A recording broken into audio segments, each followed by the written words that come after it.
Water grid పై full focus పెట్టారు మంత్రి కేటీఆర్. రివ్యూలు మీటింగ్లతో సరిపెట్టకుండా గ్రౌండ్ లెవెల్ పర్యవేక్షణకు రెడీ అయ్యారు. ఇప్పటికే పనులపై లేటెస్ట్ రిపోర్ట్ కోరిన మంత్రి ఇవాల్టి నుంచి జిల్లాల పర్యటనలకు సిద్ధమయ్యారు. వాటర్ గ్రిడ్ పనుల అబ్జర్వేషన్ కోసం పాలమూరు టూర్కెళ్తున్నారు కేటీఆర్.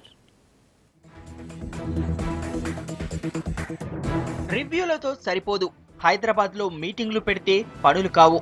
గ్రౌండ్ స్థాయికి వెళ్ళండి, పనులపై కాన్సంట్రేట్ చేయండి. అనుకున్న టైంకి టార్గెట్ రీచ్ అవ్వాలి.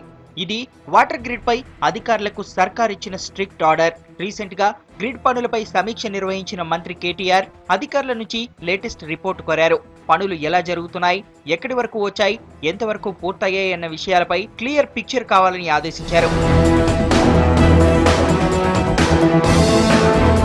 వాటర్ గ్రిడ్ పనులపై మంత్రి కూడా గ్రౌండ్ లెవెల్ అబ్జర్వేషన్ కు రెడీ అయ్యారు. ఇవాళ మహబూబ్ నగర్ లో పర్యటించనున్నారు కేటీఆర్. నాగర్ కర్నూల్ మండలం ఎల్లూరు శివార్లోని రేమాన్ గడ్డలో ఇంటెక్ వెల్ నిర్మాణానికి స్థలాన్ని పరిశీలిస్తారు. ఆ తర్వాత ఆర్డబ్ల్యూఎస్ అధికారులతో సమీక్ష నిర్వహిస్తారు.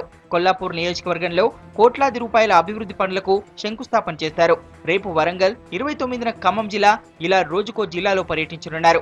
వాటర్ గ్రిడ్ కు ఎక్కడి నుంచి నీళ్లు తీసుకురావాలి, ఎక్కడెక్కడ ఇంటెక్ వెల్స్ నిర్మించాలి, పైప్ లైన్ డిజైన్ అన్ని వివరాలతో పవర్ పాయింట్ ప్రెజెంటేషన్ కు సిద్ధం కావాలని అధికారులను ఆదేశించారు కేటీఆర్. జిల్లాల్లో అధికారులు కూడా వాటర్ గ్రిడ్ పనులు స్పీడప్ చేశారు. అదనపు టీంలతో ఫస్ట్ లైన్ సర్వేల పనులు కంప్లీట్ చేయాలని డిసైడ్ అయ్యారు. అవసరమైతే శాటిలైట్ ఇమేజ్ వాడేందుకు రెడీ అవుతున్నారు. ఓవైపు లైన్ సర్వేలు, మరోవైపు ఇంటెక్ వెల్స్ తో ఫుల్ బిజీగా ఉన్నారు అధికారులు. ఫిబ్రవరి 10లోగా నల్గొండ జిల్లాలో పైలాన్ నిర్మాణం పూర్తి చేయాలని టార్గెట్ పెట్టుకున్నారు. గ్రౌండ్ లెవెల్లో పర్యటనలకు ప్రభుత్వం డిసైడ్ అవ్వడంతో వాటర్ గ్రిడ్ పనులు జోరందుకున్నాయి. అనుకున్న టైంలోగా సర్వే పనులు పూర్తి చేసి టెండర్లు పిలవాలని భావిస్తోంది సర్కార్.